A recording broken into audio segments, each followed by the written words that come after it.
We'll give a little update here. Obviously, it's 4th of July weekend. She's got some Upper Peninsula dirt, mud, whatever you want to call it, what have you, on there. So I give you guys a little update. I've got, I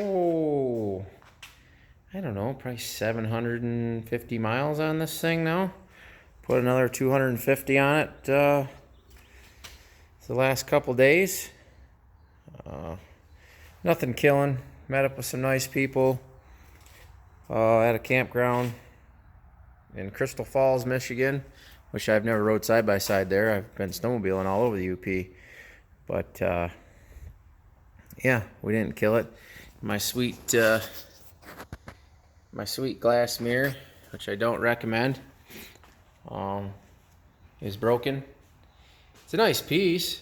Unfortunately, it can't take a hit from a rock, which, you know, obviously I don't expect a glass mirror to do that. So I need to change that up a bit, and making a list of things that we need to get. We did some actual road riding, a little bit of pavement stuff, and it really killed my tires a little bit, but sometimes when you get a little turned around in the UP, you got to do a little road riding to get back to where you got. I don't really care. I'm going to be changing tires here very soon. Just kind of waiting and trying to make a good decision. I was going to try and find somebody that made the offset. I thought the Can-Ams, the new Can-Ams, had the same, the narrower front ones and the wider rear ones, only in a 30-inch bighorn. Evidently, I was mistaken. So looks like I'm just gonna go with the aftermarket set of rims and tires. And after this weekend, we had a couple guys cut some tires up there in the UP. I think having one size all the way around probably be a good idea if you're a trail rider that puts some miles on. And then I can get a fifth one and put a spare on here for when I go and do stuff like that. You know, this thing sees kind of a mix of sand and everything else in between. The suspension seems to have softened up a little bit. It's still pretty rigid. I still tweak it. So generally I run it in the firm position on 2. I've adjusted my preload again. So I don't have a ton of ground clearance due to my preload settings, but the ride in the chatter bumps and just general when you're just cruising is quite a bit better. Definitely not on par with a Can-Am or, you know, an RZR. It's just not there. Just fine at speed. You know, you get it up above 40, 45 mile an hour and it goes pretty well. So no complaints this weekend, although we weren't really riding them real hard. It was a pretty easy weekend for the old girl. You know, just kind of a relax. The UP really doesn't have any crazy killer trails where you can, you know, really push the thing to the limit. Everything's pretty wide open, and there's stutter bumps and stuff like that, but nothing where, you know, you're actually pushing the machine to the suspension to its limits or anything like that. You can run just about as fast as you want up there, other than watching out for deer and stuff like that, because there was an abundance of them this weekend. Like I said, I had no issues this weekend. Other than that thing is still weeping. Like I talked about, you can see how it's all wet, you know? And it's not, one guy mentioned that, you know, it was left low by the dealer, which I check my fluids every morning before I leave. I look the machine over. Just because I choose not to work on my warranted machine does not mean that I don't keep a close eye on every fluid in this thing. So, you know, before I went up north, I checked my diff fluids, and every morning I check my sub-transmission and my engine oil and look everything over on the machine before we go out for a ride. I generally look the tires over, check the air pressures. You know, I don't try and minimize the amount of downtime I have, but it's still weeping. I don't, you know, there's a little drop down there, but it's not like wet. The level is right up on high. If anything, is a tad bit overfull. Geez, I'll get it out from the dealer. So I don't know. I'll just kind of monitor it and see what happens. We did do probably 25 miles of pavement riding at like 40-45 miles an hour. Not all together, probably in 8 to 10 mile spurts. So like I said, the old rear tires, these tires do not like pavement, and you know, they're not designed for that. So, but you know, we wanted to go around this one lake, and it was all pavement. I wanted to drive around the whole thing and look at some property, take some numbers down on some stuff that was for sale up there. So that's part of it, you know. And like I said, sometimes when your fuel is getting a little low in the UP, you don't really have a lot of choices. You gotta kind of go. I'm gonna be ordering the lower doors for sure. We're tired of that, and with the lower doors, it'll probably, you know, do away with the mud all over the fuel tank filler. I see somebody's building a little flap that goes on these 2 push pins, and it just lays in here, which is a really good idea. But I think if I put the lower doors on, it'll take care of that. Plus, I don't know if you guys notice when you're riding in real dusty conditions, the dust just comes right up through there off the front tires. And I wear shorts a lot when I ride, and it just cakes your lower legs. So a couple little things that I noticed. Definitely probably gonna upgrade to the Super ATV flip up windshield here. Got a couple other things I want to buy. I'm gonna put an onboard air on this thing. I'm gonna put that, I believe I'm gonna try and mount it underneath this hood. That's I had that off a whole lot. I think there's plenty of room here. Let me set that over there. I think I'm gonna mount onboard air right in this little gap here, like a Vi-Air system or something like that, and then run some ports right out the front with some quick ports, you know, maybe over in here or up in here or even up here. I don't really know yet, but something kind of sleek and out of the way, and that won't catch too much mud, so I can just flip the switch, turn it on, and hook a small hose into it. Rather than carrying a portable unit in my storage area, there's plenty of room on here to mount a Vi-Air or even an ARB, but I think I'm gonna go with the Vi-Air one. I like them in my Jeeps. We just used one a lot this weekend. I was like, oh yeah, that's probably a good idea. Tire patches, obviously, tire plugs, I've got them with me, and the air intake system. I don't know if you guys are noticing that on yours, but man, this thing the filter gets dirty, like, and I'm not talking a little dirty, I'm talking like really dirty. If you ride in dusty conditions, you know, 100 miles, and that thing is, like, these guys are replacing them. I haven't replaced it. I'm gonna get a new one here, but I wash it in like warm water and just kind of, because it's a cloth type thing, I just wash it in warm water and, you know, slowly kind of up and down with it, you know, splashing it in and out of the water. Then I'll let it soak and do it some more, and then I just let it air dry for a while. But geez, you know, I think that where the air comes through is probably not a great, and with the inner fenders and all that stuff, letting a bunch of dust up in there, I don't know, man. I think maybe a nice snorkel kit or air intake up around, I hate to do it around somebody's head though, you know, you get a little intake noise.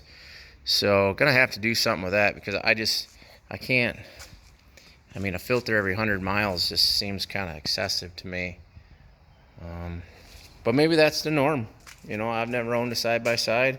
I've owned quads, and, you know, that one, that Can-Am over there wasn't near as bad as this one. you know, when we ride in the, actually he follows me, that's my son's, and he follows me everywhere, so he catches way more dust than me.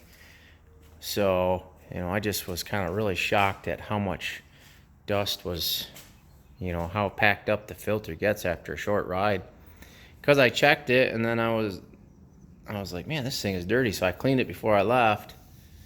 And then the first day we got back and we rode, I was like, all right, I'm going to check this thing again. And it was already like just packed up again. I was like, man, this is kind of crazy.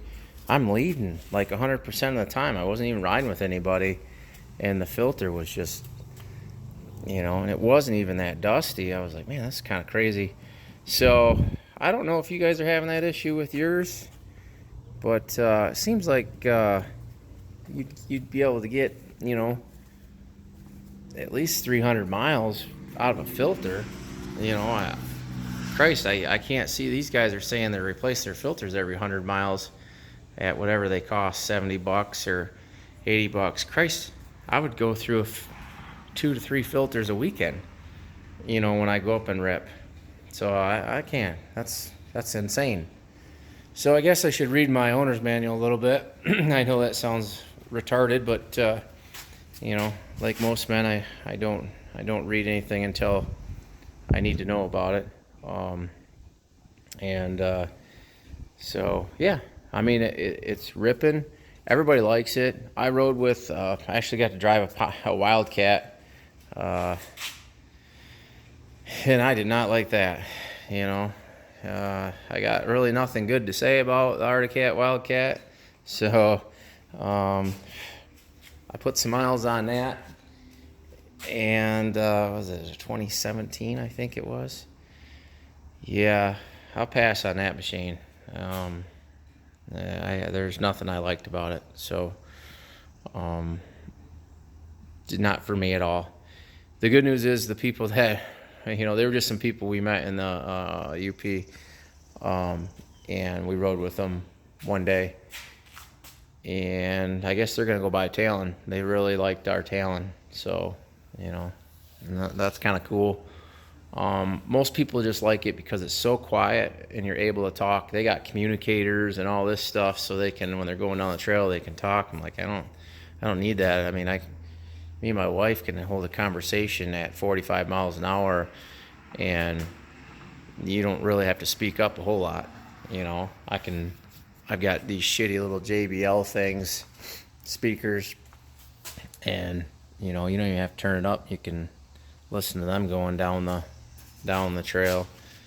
A lot of upgrades I want to do. Like I said, I've just kind of been waiting for the aftermarket to kind of catch up and get some stuff out there. I don't like buying the first thing out that somebody builds, because normally, you know, a better edition or rendition of the same thing will come out, you know. So I kind of be impatient. Normally I'm the first guy, you know, to buy everything and go bonkers, and just been being real patient with this machine, and just kind of riding it how it is. And you know, I've been debating on the 4-seater. I really want to, I'd love to ride one, and just see, I want to see how long, exactly the dimensions on them. I can't find the exact dimensions on them. You know, obviously the height's going to be the same. The track width will be the same. But, you know, the wheelbase and is what I'm interested in, and the overall length. And I want to see if the seating positions changed at all. I will give Honda props, at least for me. You know, while the foothold on the left-hand side is not made for a taller person, I do not get sore in these seats. I rode, we were like 14 hours on the 4th of July. No, it'd be the 5th of July. And 14 hours, you know, of just cruising, and obviously not straight, but I'm not sore at all, which is amazing, because my body's kind of beat up from my younger days of crashing and doing all that, and I got some discs that are not so good, and you know, got a messed up vertebrae in my neck that I had fused, and and so I'm very happy with that, that I can ride something and not be super uncomfortable at all, so that is, and I'm 6'2", 225-pound guy, and yeah, my only complaint is the left foothold, and really, other than that small overheating issue, which really wasn't a big deal, but I've been really happy with it. There's no squeaks in this thing. I don't have a rattle in this thing. And I gotta tell you, my buddy, he bought an XP 1K RZR. His plastic roof he's had to and he is not as near as hard on his machines as I am. He's just not. And his roof is just zip tied every place. He's like, I gotta buy a new roof. And, he's like, God, everything rattles. He's like, so loud, squeaks. He said, he's like, I like the machine. He's like, but it's loud. He said and so I'm really happy with that. I tell you, you can't really complain about something that you can beat through the whoops at 50, 55 mile an hour and doesn't have a squeak to it. It's pretty impressed with that. So if that's what you like, you like a quality machine that's not gonna, I hate squeaks in vehicles. Obviously it's an off-road vehicle. I expected some, but I've been really pleased with not having anything. No noises. Other than the first doors were rattling at first, and guy told me about the rubber things because I didn't even look because I was lazy, and I adjusted them, and it's been great. So just a couple of refinements to it. I think I'm gonna go ahead and buy the lower doors, not the Honda ones though, probably the Super ATV ones. I like that. A little concerned about it heating up in the cab. It's probably gonna make the cab be a little bit warmer, and then it's time for some 30s or 32s. I keep going back and forth. I could probably get away with 32s. Obviously everybody's just concerned about what it'll do to the DCT and all that stuff. But so a little update, fellas. I haven't made a video in a while, but I haven't ridden. And it's gonna be sitting we're getting ready to power wash it all and take everything apart and clean it all up real good. Same thing with the quad. We just got home last night, and I plan on going, where are we going? Oh, UTV Invasion at Silver Lake is going to be in 3 weeks. So we'll be out there with this thing banging around, letting all my buddies and other people ride it. Like I said, I had a bunch of people ride it this weekend. Oh, I got to ride a Pioneer 1000 4-seater. Quiet, nice machine. He actually got rid of his RZR XP 1000 for it. And then he's bummed out because they're coming out with a 4-seater Talon. So now he's like, oh man. Just because the Pioneer, the suspension's a little lacking, and obviously the power department. But that was a damn nice machine too, I really like that. I liked them when they first came out. I checked them out. They only had a 700 when they first come out, and it was kind of a dog. 45 mile an hour is nice for just trail cruising, but if you go out to Silver Lake, that thing, there's no way it would have went up the hills. But now the 1000, it runs pretty good. It's not bad. So yeah, we'll see. I'm trying to work it out. So if they do get a 4-seater in at my dealer, maybe I'll take it to UTV Invasion. Hopefully, if I'll give a good review on it. If I do, because I was seriously thinking about upgrading one. Not that I need the 2 extra seats, but maybe just because the ride, and maybe I can get a little more leg room out of them. I don't know. I keep going back and forth. So we'll see. We'll see what the pricing is on them, and we'll go from there. So UTV Invasion, and then maybe we're talking about doing the Moab in September. If we can swing it with work and a couple other guys, just drive straight through, go out there and do a power trip, and I've never been to Moab, and I think it would just be, it's obviously a dream to go out there. I used to be a big Jeeper, and it was always, I just couldn't make it happen. Just the time, I never had the time, and then I always had my family that, was younger kids and stuff like that. So they wouldn't be into going out there. It's not really, that's something you want to go out there and you really want to enjoy. And so my son's old enough now where he can stay home by himself, and or a grandparent can come down and hang out with him, or he can go up there. And me and my wife would just go out there with a couple, two or four other people. And so there he is. There's my power washer right there. He's that's part of the deal. He gets them dirty, and I put the fuel in them and buy them, and he gets to clean them and help maintain them. So talk to you guys later.